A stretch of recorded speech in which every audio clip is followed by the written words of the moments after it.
Cinematography, आपने ये word कहीं ना कहीं सुना ही होगा, शायद मेरी वीडियोस में या फिर शायद कहीं और। बट क्या कभी आपने ये जानने की कोशिश की है कि सिनेमेटोग्राफी एक्चुअली में होती क्या है? मूवी के ये सुंदर सुंदर सीन कैसे शूट किए जाते हैं?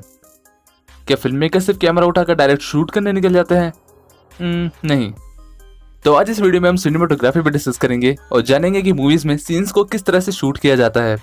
साथ ही जानेंगे सिनेमेटोग्राफर और डायरेक्टर के बीच का डिफरेंस, जहां बहुत से लोग कंफ्यूज रहते हैं। मेरी ये हमेशा कोशिश रहती है कि आपको सिनेमा की हर एक चीज से एक्सप्लोर करवाऊं। अपना सपोर्ट दिखाने के लिए इस चैनल को सब्सक्राइब करें और बेल आइकन को दबाएं हर एक वीडियो से अपडेटेड रहने के लिए। तो बिना कुछ देरी किए let's get started.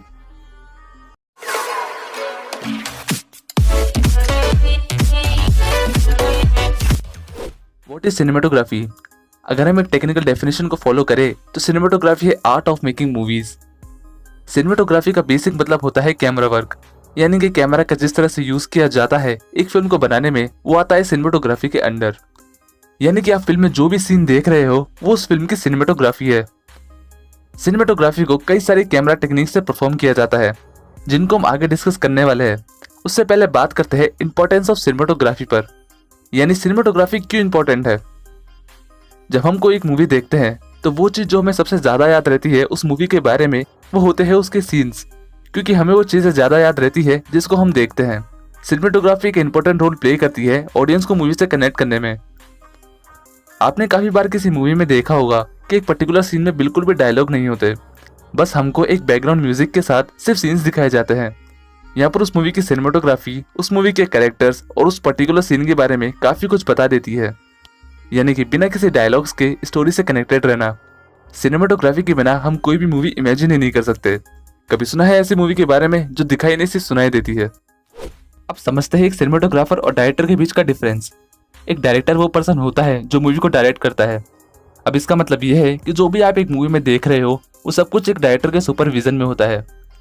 For example, एक एक्टर को जिस तरह से एक्ट करना है, उसको कैसे एक्सप्रेशन देने हैं, उसको कपड़े किस तरह से पहने होने चाहिए, उसको चलना कैसे चाहिए, सीन में कौन कौन होने चाहिए, हर एक चीज मूवी का डायरेक्टर डिसाइड करता है।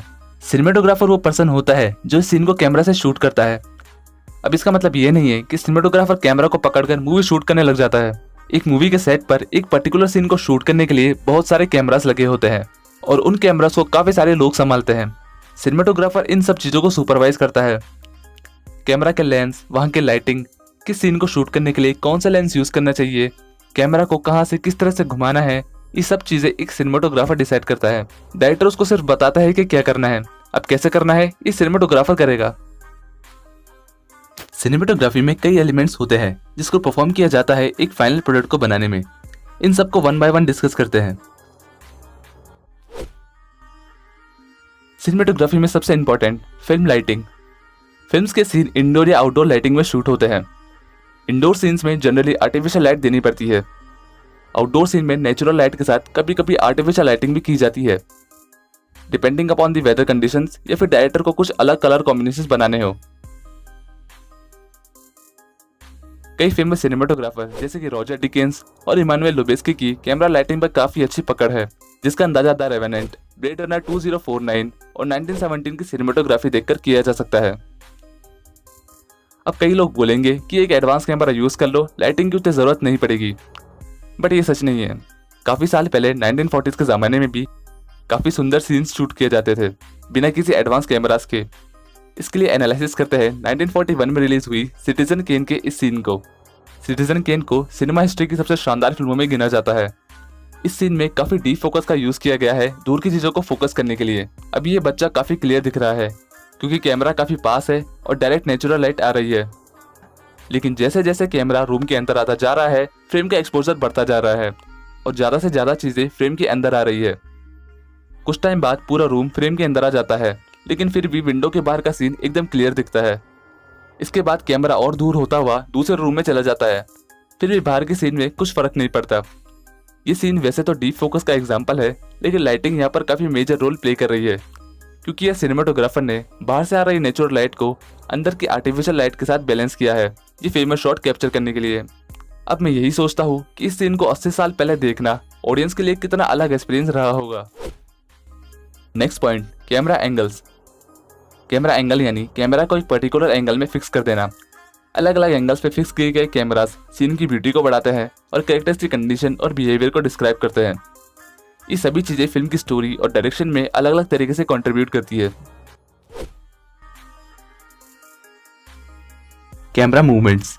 सिनेमेटोग्राफी का सबसे इंपॉर्टेंट और क्रिटिकल काम होता है कैमरा को मूव करना।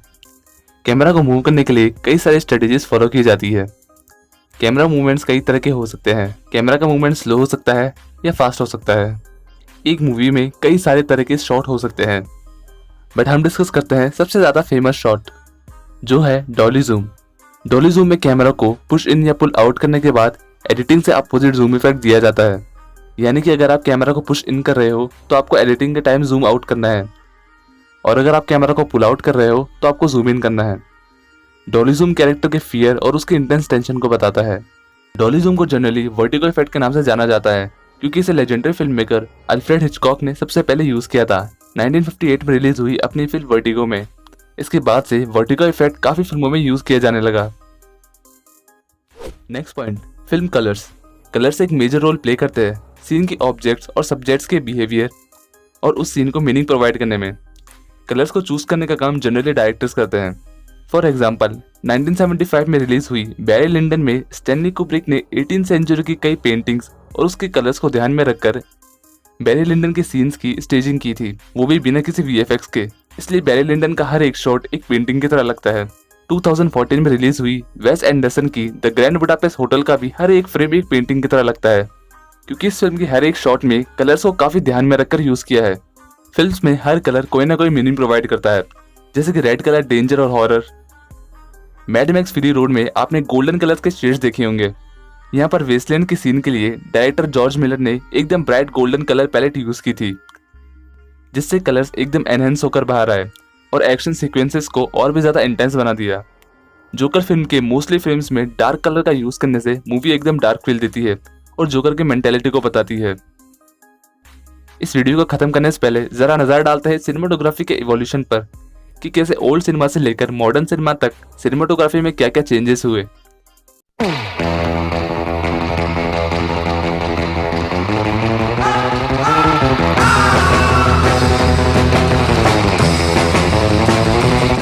ओल्ड मूवीज में जनरली मूवी का डायरेक्टर ही सिनेमाटोग्राफर होता था।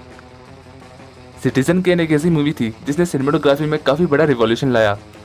इसके बाद 1950s में इंडियन डायरेक्टर सत्यजीत रे ने द अपू ट्रिलॉजीज की 3 मूवीज रिलीज की, पत्थर पंचली, अपराजितो और अपूर्व संसार, जिसके लेवल की सिनेमाटोग्राफी आज भी किसी इंडियन मूवी में ढूंढना काफी मुश्किल है। 1958 में अल्फ्रेड हिचकॉक ने वर्टिगो से दुनिया को डॉली जूम से इंट्रोड्यूस करवाया। 1960s में स्टैनली कुब्रिक की 2001 अ स्पेस ओडिसी की धूम मची, जहां पर ऐसे ऐसे कलर्स और कैमरा टेक्निक्स यूज की गई जैसे किसी भी फिल्म में यूज नहीं हुई थी। 1970s में द गॉडफादर ट्रिलॉजी की 2 मूवीज रिलीज हुई, जिसकी इंडोर सिनेमाटोग्राफी सबको पसंद आई। 80s और 90s के ज़माने में VFX टेक्नोलॉजी ने काफ़ी ज़्यादा ग्रोथ की। इस ज़माने में मूवीज़ की सिनेमाटोग्राफी को VFX से और भी ज़्यादा सुंदर बनाया जाने लगा। 21st सेंचुरी में लॉन्ग टेक्स का जादू चला और ये हमें कई फिल्मों में नजर आया। लॉन्ग टेक यानी कैमरा को कट किए बिना एक ही सिंगल टेक में किसी सीन को शूट करना। अब ये ज़रूरी नहीं है कि वो सीन सच में एक ही टेक में शूट किया हो, कई बार एडिटिंग से लॉन्ग टेक्स बनाए जाते हैं। फेमस सिनेमाटोग्राफर इमानुएल लुबेस्की ने अपनी फिल्मों में काफ़ी ज़्यादा लॉन्ग टेक्स यूज़ किए हैं, जिसमें शामिल है चिल्ड्रन ऑफ मैन, ग्रेविटी और बर्डमैन जैसी फिल्में। इसके बाद ला ला लैंड में कई सारे लॉन्ग टेक्स हमें देखने को मिले। फिल्म के सॉन्ग्स को सिंगल टेक रखा गया, जो काफ़ी ज़्यादा यूनिक लगा। लेकिन लॉन्ग टेक का सारा कॉम्पिटिशन ही खत्म कर दिया 2019 में रिलीज हुई 1917 ने। इसके डायरेक्टर थे सैम मेंडिस और सिनेमाटोग्राफर थे द ग्रेटेस्ट रॉजर डिकिंस। इस फिल्म में 1, 2 या 3 लॉन्ग टेक्स नहीं थे, बल्कि ये पूरी फिल्म ही सिंगल टेक में थी, यानी पूरी फिल्म में कैमरा कहीं भी कट नहीं हुआ। अब इसका मतलब ये नहीं है कि पूरी फिल्म सच में एक ही टेक में शूट कर ली। एडिटिंग की मदद से 1970 को एक सिंगल टेक की तरह बनाया गया था। तो अब इस वीडियो का यहीं एंड करते हैं। मैंने सिनेमाटोग्राफी के मेन पॉइंट्स यहाँ डिस्कस किए हैं, क्योंकि ये फील्ड बहुत बड़ा है और सब चीज़ों को एक बार में बताकर मुझे आप लोगों को बोर नहीं करना, इसलिए मैंने सिर्फ इंटरेस्टिंग चीज़ें ही इंक्लूड की। तो ज्ञान बांटना यही बंद करते हैं। अगर इस वीडियो में आपको कुछ भी अच्छा लगा हो तो लाइक का बटन दबा देना, चैनल को सब्सक्राइब कर लेना ऐसे ही और अमेजिंग वीडियोज़ के लिए। See you soon in my next video. Till then, bye bye.